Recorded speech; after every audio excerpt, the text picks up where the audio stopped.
ಉಳ್ಳಾಲ ಸಮುದಾಯ ಆರೋಗ್ಯ ಕೇಂದ್ರಕ್ಕೆ ಅಂಗಾರ ಶಾಸಕರು ಶ್ರೀ ಯುಟಿ ಖಾದರ್ ಭೇಟಿ ಕೊರಿಯರು.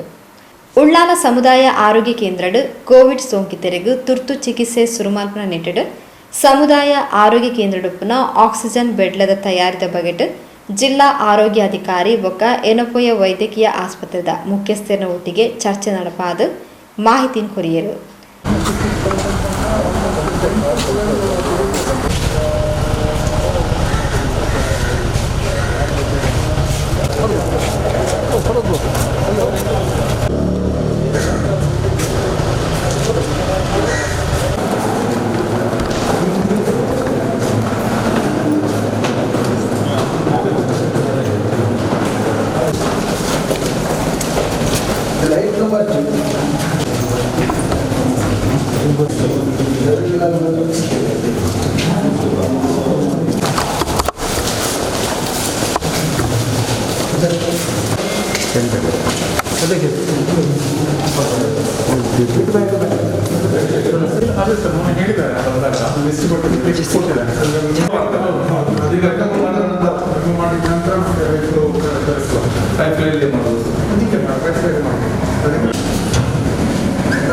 ಇದು ಫಕ್ತ ಇದು ಈಗ ಒಂದು ಇದು ಆಯ್ತು. Next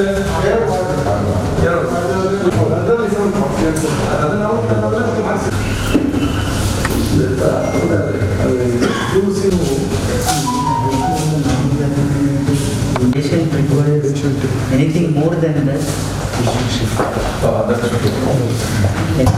NI, we have standalone NIVs. That we can provide to high flow oxygen content almost 86,000 per day.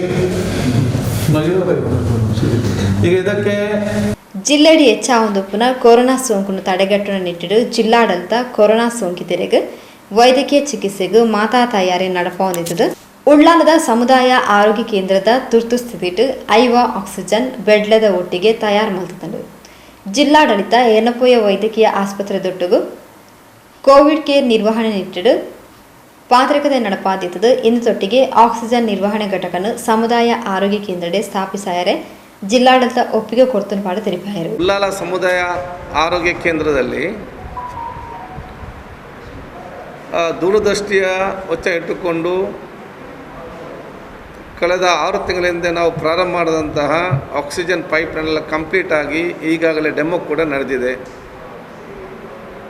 ಬಹುಶಃ ಇದರ ಉದ್ದೇಶ ಏನಂತ ಹೇಳಿದರೆ, ಮುಂದಿನ ದಿನಗಳಲ್ಲಿ ದಕ್ಷಿಣ ಕನ್ನಡ ಜಿಲ್ಲೆಯಲ್ಲಿ ಏನಾದರೂ ಕೊರೋನಾ ಇವತ್ತು ವ್ಯಾಪಕವಾಗಿ ಇರುವಂಥ ವೈದ್ಯಕೀಯ ವ್ಯವಸ್ಥೆ ಇವತ್ತು ನಮಗೆ ಸಾಕಾದಿದ್ದಲ್ಲಿ ಮತ್ತು ಕೂಡ ಆಕ್ಸಿಜನ್ಗೆ, ಯಾಕೆಂತ ಹೇಳಿದರೆ ಜನ ಶೀಘ್ರದಲ್ಲೇ ಬಂದು ಆಕ್ಸಿಜನ್ ತಗೊಂಡವ್ರು ಬೇಗದಲ್ಲಿ ಗುಣಮುಖರಾಗ್ತಾರೆ. ಆಕ್ಸಿಜನ್ ಬೆಡ್ಡಿಗೆ ಏನಾದರೂ ಕಷ್ಟದ ಪರಿಸ್ಥಿತಿ ಬಂದಂಥ ಸಂದರ್ಭದಲ್ಲಿ ಉಳ್ಳಾಳ ಸಮುದಾಯ ಆಸ್ಪತ್ರೆ ಕೇಂದ್ರಕ್ಕೆ ನಾವು ಇವತ್ತು ಪ್ರಾರಂಭ ಮಾಡಲಿಕ್ಕೆ ನಾವು ತೀರ್ಮಾನ ಮಾಡಿದ್ದೇವೆ. ಇದು ಮಾಡಬೇಕಾದ್ರೆ ಬರೀ ಆಕ್ಸಿಜನ್ ಮಾತ್ರ ಅಲ್ಲ, ಅದ್ರ ಜೊತೆ ನಮಗೆ ನರ್ಸ್ಗಳು, ಡಾಕ್ಟ್ರುಗಳು ಮತ್ತು ನಮ್ಮ ಅಟೆಂಡರ್ಗಳು ಮತ್ತು ಈ ಸ್ವೀಪರ್ಸ್ ಇವರೆಲ್ಲರೂ ಕೂಡ ಬೇಕಾಗ್ತದೆ ಆ 3 ಶಿಫ್ಟ್ನಲ್ಲಿ. ಮತ್ತು ನಮಗೆ ಹೆಚ್ಚುವರಿ ಡಾಕ್ಟ್ರುಗಳು ಕೂಡ ಇದನ್ನು ನಿಗಾವಹಿಸಲು ಕೂಡ ಬೇಕಾಗುವಂಥದ್ದು. ಅದಕ್ಕಾಗಿ ನಾವು ಜಿಲ್ಲಾಧಿಕಾರಿಗಳು ಮತ್ತು ನಮ್ಮ DHO ಮತ್ತು ವೈದ್ಯ ಅಧಿಕಾರಿಗಳು, ನಮ್ಮ ಆರೋಗ್ಯ ಇಲಾಖೆಯವರು ನಮ್ಮ ಯಾನಪ್ಪ ಮೆಡಿಕಲ್ ಕಾಲೇಜ್ ಸಂಸ್ಥೆ ಜೊತೆ ಇವತ್ತು ಮಾತಾಡಿಕೊಂಡು ಸಂಪೂರ್ಣ ಕೋವಿಡ್ ಕೇರ್ ಏನು ನಮ್ಮ ಯೂನಿಟ್ ಇದೆಯಾ ಅದನ್ನು ಬಹುಶಃ ನಿಭಾಯಿಸಬೇಕಂತ ನಾವು ಕೇಳಿಕೊಂಡಿದ್ದೇವೆ. ಅದಕ್ಕೆ ಅನುಗುಣವಾಗಿ ಬಹುಶಃ ಅದರ ಡೈರೆಕ್ಟರ್ ಆದ ಫರಾದ್ ಯಾನಪ್ಪ ಅವರು ಕೂಡ ಇವತ್ತು ಬಂದಿದ್ದು ನಮ್ಮ DHO ಕಿಶೋರ್ ಆಮೇಲೆ ಚರ್ಚೆ ಮಾಡಿ ಎಂಟೈರ್ ಆ ಒಂದು ಯೂನಿಟನ್ನು, ಕೋವಿಡ್ ಕೇರ್ ಯೂನಿಟನ್ನು ಯಾನಪ್ಪ ಹಾಸ್ಪಿಟಲ್ ನರ್ಸಸ್ ಮತ್ತು ಅಟೆಂಡರ್, ಕ್ಲೀನರ್ಸ್ ಎಲ್ಲವೂ ಕೂಡ ಕೊಟ್ಟು ಅವರು ಆ ಒಂದು ಮ್ಯಾನೇಜ್ ಮಾಡ್ತಾರೆ. ಫಾರ್ಮಸಿ, ಕನ್ಸ್ಯೂಮಬಲ್ಸ್ ಮತ್ತು ಅಲ್ಲಿಯ ಕೆಲವೊಂದು ಮೂಲಭೂತ ಸೌಕರ್ಯಗಳು ಅದು ಬಹುಶಃ ನಮ್ಮ ಆರೋಗ್ಯ ಇಲಾಖೆ ಮುಖಾಂತರ ನಾವು ಇವತ್ತು ಕೊಡುವಂಥದ್ದು. ಈಗಾಗಲೇ ನಾವಿಲ್ಲಿ ಆಕ್ಸಿಜನ್ ಸಿಸ್ಟಮ್, ಸಿಲಿಂಡರ್ ಸಿಸ್ಟಮ್ ನಾವು ಈಗಾಗಲೇ ಮಾಡಿದ್ದೇವೆ. ನಾವು ಮತ್ತು ಜಿಲ್ಲಾಧಿಕಾರಿಗಳು, ಆರೋಗ್ಯ ಅಧಿಕಾರಿ ಕೂತ್ಕೊಂಡು ಚರ್ಚೆ ಮಾಡುವಾಗ ಸಿಲಿಂಡರ್ಗಳು ತರುವುದು, ತಗೊಂಡು ಹೋಗುವುದು ಬಹುಶಃ ಮುಂದಿನ ಸಮಸ್ಯೆ ಆಗಬಾರ್ದು ಉದ್ದೇಶದಿಂದ ಇಲ್ಲಿಗೆ ಸ್ಪೆಷಲ್ ಆಗಿ ಇವತ್ತು ನಮ್ಮ ಆಕ್ಸಿಜನ್ ಕನ್ಸರ್ವೇಟರ್ ಅಲ್ಲ ಆಕ್ಸಿಜನ್ ಕಾನ್ಸಂಟ್ರೇಟರ್, ಇಲ್ಲೇ ಒಂದು ಆಕ್ಸಿಜನ್ ತಯಾರು ಮಾಡುವಂಥ ಸಣ್ಣ ಘಟಕವನ್ನು ಹಾಕುವಂಥದ್ದು ಕೂಡ ಇವತ್ತು ಜಿಲ್ಲಾಧಿಕಾರಿಗಳು ಸುಮಾರು 30 ಲಕ್ಷ ರೂಪಾಯಿ ಈಗಾಗಲೇ ಬಿಡುಗಡೆ ಮಾಡಿದ್ದಾರೆ. ಅದನ್ನು ಕೂಡ ಬಾಕಿ ಅದು ಇವತ್ತು ನಾಳೆ ಆಗೋದಿಲ್ಲ, ಅದನ್ನು ಬಹುಶಃ ಇವತ್ತು ನಾಳೆಯಿಂದ ಜನ ಬಂದು ನೋಡಿ ಅದಕ್ಕೆ ಸೂಕ್ತ ವ್ಯವಸ್ಥೆ ಜಾಗ ಇದ್ದರೆ ಆ ಕೆಲಸವು ಕೂಡ ಅತಿ ಶೀಘ್ರದಲ್ಲೇ ಪ್ರಾರಂಭಿಸಲಾಗುವುದು. ಮತ್ತು ಈಗಾಗಲೇ ಬರುವಂಥ ಸುಮಾರು 200 ಪೇಷಂಟಿಗೆ ತೊಂದರೆ ಕಷ್ಟ ಆಗಬಾರ್ದ ಉದ್ದೇಶದಿಂದ ಮತ್ತು ಈ ಕೋವಿಡ್ ಪೇಷಂಟ್ ಮತ್ತು ಜನರಲ್ ಪೇಷಂಟನ್ನು ನಾವು ಸಪ್ರೇಟ್ ಮಾಡೋ ಒಂದು ಯೋಜನೆಯಿಂದ ಒಂದು ಎಂಟ್ರೆನ್ಸನ್ನು ಬರೀ ಕೋವಿಡ್ ಪೇಷಂಟ್ಸ್ಗಳಿಗೆ ಪಾರ್ಟಿಷನ್ ಮಾಡಿಕೊಂಡು ಈ ಆಸ್ಪತ್ರೆಯನ್ನು ಪಾರ್ಟಿಷನ್ ಮಾಡಿ 2 ವಿಭಾಗವನ್ನು ಮಾಡಿ, ಒಂದು ಕಡೆ ಜನರಲ್ ಪೇಷಂಟ್, ಅಲ್ಲಿ ಹೆರಿಗೆ ಮತ್ತು ನಮ್ಮ ಗರ್ಭಿಣಿಯರು ಮತ್ತು ಅದು ಟೆಸ್ಟಿಗೆ ಬರುವವರು, ಲಸಿಕೆಗೆ ಬರುವವರು, ಅದೇ ರೀತಿ ನಮ್ಮ ಇಮ್ಯುನೈಸೇಷನ್ಗೆ ಬರುವವರು ಮತ್ತು ನಮ್ಮ ಟೆಸ್ಟಿಂಗ್ ಬರುವವರು, ಡೆಂಟಲ್ ಕೇಸ್, ಆಯುರ್ವೇದ, ಇವರೆಲ್ಲರೂ ಕೂಡ ಒಂದು ಪಾರ್ಟಿಷನ್, ಕೋವಿಡ್ ಕೇರ್ ಸೆಂಟರ್ ಇನ್ನೊಂದು ಪಾರ್ಟಿಷನ್ ಆಗಿ ವಿಭಾಗ ಮಾಡುವಂಥ ಕೂಡ ಆ ಪ್ಲ್ಯಾನನ್ನು ಕೂಡ ಇವತ್ತು ಮಾಡಿದ್ದೇವೆ. ಆದ ಕಾರಣ ಇದು ನಮ್ಮ ಆರೋಗ್ಯ ಇಲಾಖೆ ಹಾಗೂ ನಮ್ಮ ಯಾನಪಾಯ ಸಂಸ್ಥೆ ಬಹುಶಃ ಜಂಟಿಯಾಗಿ ನಾವಿಲ್ಲಿ ಆ ಕೋವಿಡ್ ಕೇರ್ ಅನ್ನೋ ಸಂಸ್ಥೆಯನ್ನು ಮುಂದಿನ ಪ್ರಾರಂಭ ಮಾಡ್ತೇವೆ. ಈ ಮಧ್ಯದಲ್ಲಿ ಬರುವಂಥ ತೊಂದರೆ ಆಗಬಾರ್ದು ಅಂತೇಳಿ ಎಲ್ಲ ಮತ್ತು ಮೀಟಿಂಗನ್ನು ನಾವು ಇವತ್ತು ಇಲ್ಲಿ ಮಾಡುವಂಥದ್ದು. ಸೊ ನಾವು ಇವತ್ತು ಜನರಿಗೆ ಹೇಳೋದಿಷ್ಟೇ, ಇದೊಂದು ಕಡೆ ಗಳಿಗೆಯಲ್ಲಿ ಪ್ರಾರಂಭ ಆಗುವಂಥದ್ದು. ಯಾಕೆ ಈಗ ಪ್ರಾರಂಭ ಮಾಡಿದ್ರೆ ಇದ್ದಂಥ ಎಲ್ಲ ಪೇಷಂಟ್ಗಳಿಗೆ ತೊಂದರೆ ಮತ್ತು ಕಷ್ಟ ಇವತ್ತು ಆಗ್ತದೆ. ಎಲ್ಲಿ ಬೇರೆ ಕಡೆ ಸಮಸ್ಯೆ ಆದಾಗ ಇಲ್ಲಿ ಪ್ರಾರಂಭ ಆಗುವಂಥ ವಿಚಾರ ಒಂದು. ಎರಡನೇದು, ಇದು ಆಕ್ಸಿಜನ್ ಲೆವೆಲ್ಗೆ ಮಾತ್ರ ಲಿಮಿಟ್ ಅಲ್ಲದೆ ಇಲ್ಲಿ ಬೇರೆ ಹೆಚ್ಚುವರಿಯನ್ನು ಕೂಡ ಮಾಡಲಿಕ್ಕೆ ಸಾಧ್ಯ ಇಲ್ಲ. ಯಾಕೆ ಈಗಾಗಲೇ ಹಾಸ್ಪಿಟಲ್ಗೆ ಆಕ್ಸಿಜನ್ ಇವತ್ತು ಸಮಸ್ಯೆ, ಅದಕ್ಕೆ ಅದರದಾದ ಸಿಸ್ಟಮ್ ಇರ್ತದೆ, ಅದಕ್ಕೆ ಟ್ಯಾಂಕೇ ಆಗಬೇಕು. ಸೊ ಯಾವುದೇ ಸಮುದಾಯ ಕೇಂದ್ರದಲ್ಲಿ, ತಾಲೂಕು ಮಟ್ಟ ಕೇಂದ್ರದಲ್ಲಿ ಇವತ್ತಿಲ್ಲ. ಇವತ್ತು ಪುತ್ತೂರಿಗೆ ಕೊಟ್ಟಂಥದ್ದು, ಬಂಟ್ವಾಳ ಕೊಟ್ಟಂಥದ್ದು, ಸುಳ್ಯಗೆ ಕೊಟ್ಟಂಥದ್ದು ಮತ್ತು ಬೆಳ್ತಂಗಡಿ ಕೊಟ್ಟಂಥ ವೆಂಟಿಲೇಟರ್ಗಳು ಉಪಯೋಗ ಆಗದೆ 17 ಇವತ್ತು ಬಾಕಿಯಾಗಿದೆ. ಅದನ್ನು ಕೂಡ ಇವತ್ತು ಜಿಲ್ಲಾ ಆಸ್ಪತ್ರೆಗೆ ತಂದು ಅದನ್ನು ಉಪಯೋಗ ಮಾಡಲಿಕ್ಕೆ ಈಗಾಗಲೇ ತೀರ್ಮಾನ ಆಗಿದೆ. So it is N oxygen based ಇವತ್ತು ನಾವು ಒಂದು ಸೆಂಟ್ರಾಗಿ ನಾವು ಇವತ್ತು ಪ್ರಾರಂಭ ಮಾಡುವಂಥದ್ದು. ಅದು ಅಗತ್ಯ ಬಂದಾಗ ನಾವು ಖಂಡಿತವಾಗಿ ಮಾಡ್ತೇವೆ. ಮತ್ತು ಎಲ್ಲ ವಿಚಾರ ಕೂಡ ಇವತ್ತು ತಯಾರಾಗಿದೆ. ಬಹುಶಃ ಇದು ಈ ಸಮುದಾಯ ಆರೋಗ್ಯ ಕೇಂದ್ರದ ಇಲ್ಲಿಯೂ ಕೂಡ ಈ ರೀತಿ ಪ್ಲ್ಯಾನ್ ಇನ್ನೂ ಕೂಡ ಮಾಡಲಿಲ್ಲ. ಇದು first community health care centre ಇವತ್ತು ಈ ರೀತಿ ನಾವು ಪ್ಲ್ಯಾನ್ ಮಾಡಿ ಇಟ್ಟದ್ದು. ನಾನು ಬಹುಶಃ ಉಳ್ಳಾಳ ಜನತೆಗೆ ನಾನು ಹೇಳೋದು ಅಂತ ಹೇಳಿದರೆ, ಒಂದು, ಕೊರೋನಾ ತನ್ನಿಂದ ಹೋಗಲಿಕ್ಕೆ ಸಾಧ್ಯ ಇಲ್ಲ. ಇದು ಇನ್ನು ಎಷ್ಟು ವರ್ಷ ಹೋಗ್ತದೆ ಯಾರಿಗೂ ಕೂಡ ಹೇಳಲಿಕ್ಕೆ ಕೂಡ ಸಾಧ್ಯ ಇಲ್ಲ. ಒಂದು ಬರ್ತದೆ ಹೋಗ್ತದೆ. ಆದ ಕಾರಣ ಕೊರೋನಾ ವೈರಸ್ಗೆ ಏನಾದರೂ ನಾವು ಸ್ಪಷ್ಟವಾದ ಏನಾದೊಂದು ಅದನ್ನು ನಿಗ್ರಹ ಮಾಡಬೇಕಾದ್ರೆ ನಾವೆಲ್ಲರೂ ಕೂಡ ಲಸಿಕೆ ಹಾಕಿಸೋದ್ರಲ್ಲಿ ನಾವು ವಿಶೇಷವಾದ ಕಾಳಜಿಯನ್ನು ವಹಿಸ್ಕೊಳ್ಬೇಕು. ಅದಾಗಿ ಈಗ ನಾವು ಆರೋಗ್ಯ ಸಚಿವರಿಗೆ, ಜಿಲ್ಲಾಧಿಕಾರಿಗಳಿಗೆ ಮತ್ತು ಆರೋಗ್ಯ ಹೇಳಿದ್ದೇವೆ. ಆ ವರ್ಷ ಅವರಿಗೆ ಅಲ್ಲಿಂದ ಸ್ಟಾಕ್ ಬಂದ ತಕ್ಷಣ ಮುಂದಿನ ದಿನಗಳಲ್ಲಿ ವ್ಯಾಪಕವಾದ ಆಂದೋಲನ ಮಾಡ್ತಾರೆ. ಇದರಲ್ಲಿ ಎಲ್ಲರೂ ಕೂಡ ಭಾಗವಹಿಸಬೇಕಾಗ್ತದೆ. ಒಂದು ಟೈಮಲ್ಲಿ ಆರೋಗ್ಯ ಇಲಾಖೆಯವರು ಬಂದು ಕಾದು ಕೂತ್ಕೊಂಡು ಲಸಿಕೆ ಹಾಕಲಿಕ್ಕೆ ಕೊಟ್ಟಾಗ ಯಾರು ಕೂಡ ಮುಂದೆ ಬರಲಿಲ್ಲ. ಈಗ ನಮಗೆ ಬೇಕಂತ ಹೇಳುವಾಗ ಅಲ್ಲಿ ಲಸಿಕೆ ಸ್ಟಾಕ್ ಇಲ್ಲ. ಸೊ ಮುಂದಿನ ದಿನಗಳಲ್ಲಿ ಈ ಸಮಸ್ಯೆ ಬಗೆಯಿರ್ಬೋದು. ಅದು ಬಗೆದ ತಕ್ಷಣ ಎಲ್ಲರೂ ಆಸಕ್ತಿ ವಹಿಸಿ ಎಲ್ಲರೂ ಕೂಡ ಕಡ್ಡಾಯವಾಗಿ ಲಸಿಕೆಗೆ ವಿಶೇಷವಾದ ಆ ಒಂದು ಆಸಕ್ತಿಯನ್ನು ಸರ್ವರು ಕೂಡ ವಹಿಸ್ಕೊಳ್ಬೇಕಂತ ಹೇಳಲಿಕ್ಕೆ ಬಯಸ್ತೇನೆ. ಎರಡನೇದು, ದಯವಿಟ್ಟು ಯಾರು ಕೂಡ ಗೊಂದಲಗೊಳ್ಬೇಡಬೇಡಿ, ಸ್ವಲ್ಪ ಜಾಗೃತೆಯಿಂದ ಇರಿ. ಭಯದಿಂದ, ಗೊಂದಲದಿಂದ, ಹೆದರಿಕೆಯಿಂದ ಕೊರೋನಾ ನಿಗ್ರಹ ಮಾಡಲಿಕ್ಕೆ ಸಾಧ್ಯವಿಲ್ಲ. ಧೈರ್ಯವಾಗಿ ಸಮಸ್ಯೆನ ಅರ್ಥ ಮಾಡಿಕೊಂಡು ಅದಕ್ಕೆ ಪರಿಹಾರ ಹುಡ್ಕೊಂಡ್ರೆ ಮಾತ್ರ ಸಮಸ್ಯೆ ಬಗೆಹರಿತದೆ. ಅದಕ್ಕಾಗಿ ಯಾರಾದರೂ ಅದು ಜ್ವರ ಅಥವಾ ಕೆಮ್ಮು ಇನ್ನಿತನ್ನದಿದ್ದರೆ ದಯವಿಟ್ಟು ಗೌರ್ಮೆಂಟ್ ಪ್ರಾಡಕ್ಟ್ ಬಂದು ಮದ್ದು ತೆಕ್ಕೊಂಡು ಒಂದು 2-3 ದಿವಸ ನೋಡಿ. 2-3 ದಿವಸ ಕಡಿಮೆ ಆಗದಿದ್ದಲ್ಲಿ ದಯವಿಟ್ಟು ಒಂದು ಟೆಸ್ಟಿಗೆ ಹೋಗಿ. ನಿಮಗೆ ಇಲ್ಲಿ ಉಳ್ಳಾಳಕ್ಕೆ ಬಂದರೂ ಕೂಡ ಟೆಸ್ಟ್ ಮಾಡ್ತಾರೆ, ವೆಲ್ಲಕ್ಕೆ ಹೋದರೂ ಕೂಡ ಫ್ರೀಯಾಗಿ ಟೆಸ್ಟ್ ಮಾಡ್ತಾರೆ. ಮತ್ತು ನಿಮ್ಗೆ ಏನಾದರೂ ಸ್ಯಾಚುರೇಷನ್, ನಿಮ್ಮದು ದಮ್ಮು ಕಟ್ಟಲಿಕ್ಕೆ ಸ್ವಲ್ಪ ಮಟ್ಟಿನ ಪ್ರಾರಂಭ ಆದರೂ ಕೂಡ ನೀವು ನಿಮ್ಮಷ್ಟಕ್ಕೆ ಮದ್ದು ಮಾಡದೆ ದಯವಿಟ್ಟು ನಿಮಗೆ ವೆಲ್ಲಾಕಿನಲ್ಲಿ 240 ಆಕ್ಸಿಜನ್ ಬೆಡ್ ಇದೆ, ಅಲ್ಲಿ 110 ಮಾತ್ರ ಇವತ್ತು ಫಿಲ್ ಆಗಿದೆ, ಇನ್ನು 140 ಅಲ್ಲಿ ಖಾಲಿದೆ. ಬಹುತೇಕ ಭಾಳಷ್ಟು ಮೆಡಿಕಲ್ ಕಾಲೇಜ್ ಸೇರಿದಾಗ 1000ಕ್ಕಿಂತಲೂ ಜಾಸ್ತಿ ಆಕ್ಸಿಜನ್ ಬೆಡ್ ನಮಗೆ ಎಷ್ಟು oxygen bed all medical college ಅಲ್ಲಿ ನಮಗೆ ಸಿಗ್ಬೋದು. ಸೊ ಅಲ್ಲಿ ಆರಾಮದಲ್ಲಿ ಆಕ್ಸಿಜನ್ ತೆಕ್ಕೊಂಡು ಬಹುಶಃ ಇವತ್ತು ಆರೋಗ್ಯವಂತರಾಗಿ ಬರುವಂಥ ಕೆಲಸ ಮಾಡಬೇಕು.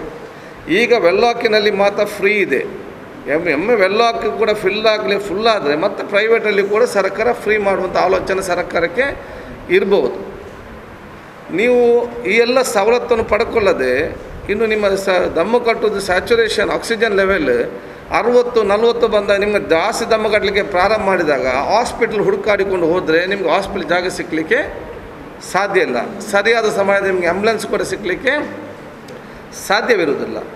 ಆದ ಕಾರಣ ಆಗ ಮತ್ತೇನಾಗ್ತದೆ, ಅಲ್ಟಿಮೇಟಾಗಿ ನೀವು ವೆಂಟಿಲೇಟರ್ ಎಲ್ಲಿಯಾದರೂ ಸಿಕ್ಕಿದರೂ ಕೂಡ ವೆಂಟಿಲೇಟರ್ ಸಂಜೀವಿನಿ ಅಲ್ಲ. ವೆಂಟಿಲೇಟರ್ ನಿಮ್ಮನ್ನು ಬದುಕಿಸ್ತದಂತೆ ಎಲ್ಲಿಯೂ ಕೂಡ ನೀವು ಕನಮನಸ್ಸಲ್ಲಿ ಯಾರು ಕೂಡ ಎನಿಸ್ಕೊಳ್ಬೇಡಿ. 90% ವೆಂಟಿಲೇಟರ್ 100ರಲ್ಲಿ 90% ಬದುಕಿ ಬರೋದು ಭಾಳಷ್ಟು ಕಷ್ಟ. ಇನ್ನು ಬದುಕಿದರೆ ಅವನ ಆಯುಷ್ಯ ಬದುಕಿಸೋದಲ್ಲದೆ ಈ ವೆಂಟಿಲೇಟರ್ ಬದುಕಿಸೋದು ಅಲ್ಲ. ಸೊ ನೀವು ನಿಮ್ಮ ಮನೆಯವರು ವೆಂಟಿಲೇಟರ್ಗೆ ಹೋಗದ ರೀತಿ ನೀವು ನೋಡಿಕೊಳ್ಳಿ.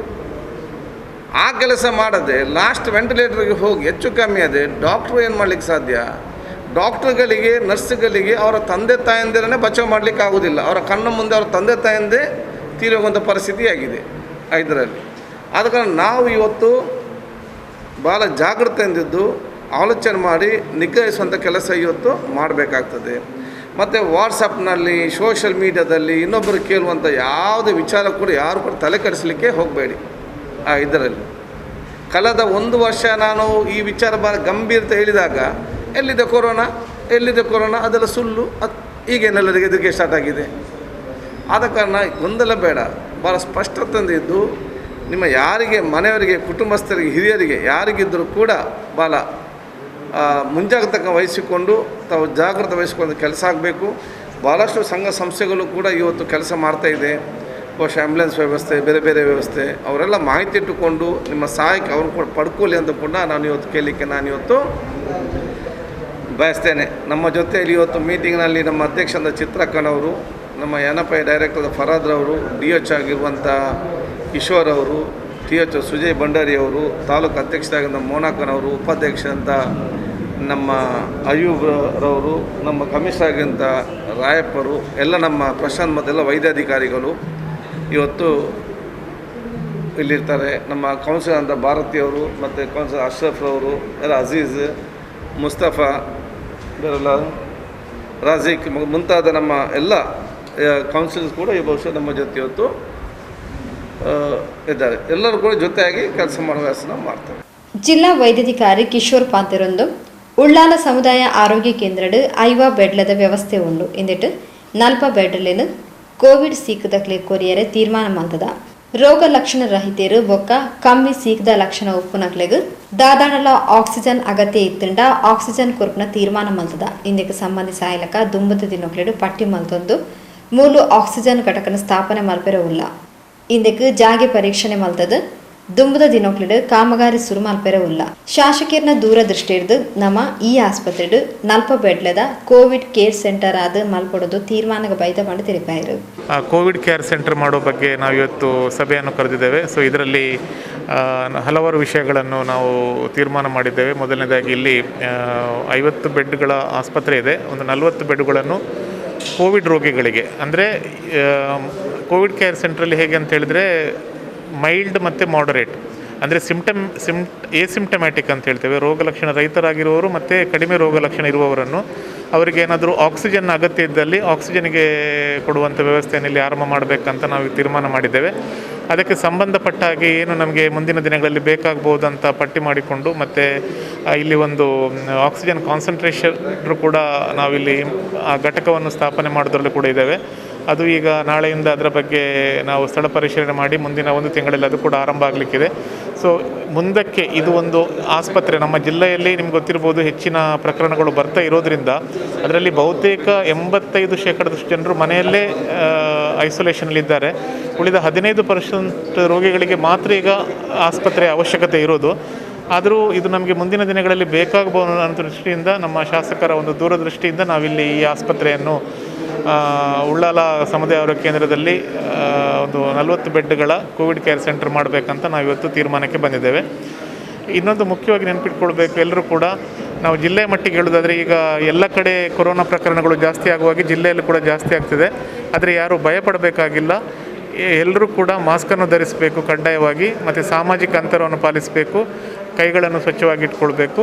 ನಂತರ ಈಗಾಗಲೇ ನಮಗೆಲ್ಲರಿಗೂ ಗೊತ್ತಿದೆ, ವ್ಯಾಕ್ಸಿನೇಷನ್ ಆರಂಭ ಆಗಿದೆ. 45 ವರ್ಷ ಅಂತ ಮೇಲ್ಪಟ್ಟವರಿಗೆ ವ್ಯಾಕ್ಸಿನೇಷನ್ ಕೊಡ್ತಾ ಇದ್ದೇವೆ. 18 ವರ್ಷದ ಮೇಲ್ಪಟ್ಟವರಿಗೆ ವ್ಯಾಕ್ಸಿನೇಷನ್ ನೋಂದಣಿ ಪ್ರಕ್ರಿಯೆ ಆರಂಭ ಆಗಿದೆ. ವ್ಯಾಕ್ಸಿನ್ ಸ್ಟಾರ್ಟ್ ಆಗಲಿಲ್ಲ. ಮುಂದಿನ ದಿನಗಳಲ್ಲಿ ಇವೆಲ್ಲ ಆರಂಭ ಆಗುತ್ತೆ. ಯಾರ್ಯಾರು ಅರ್ಹ ಫಲಾನುಭವಿಗಳಿದ್ದಾರೋ ಅವರು ವ್ಯಾಕ್ಸಿನನ್ನು ಪಡೆದುಕೊಳ್ಬೇಕು.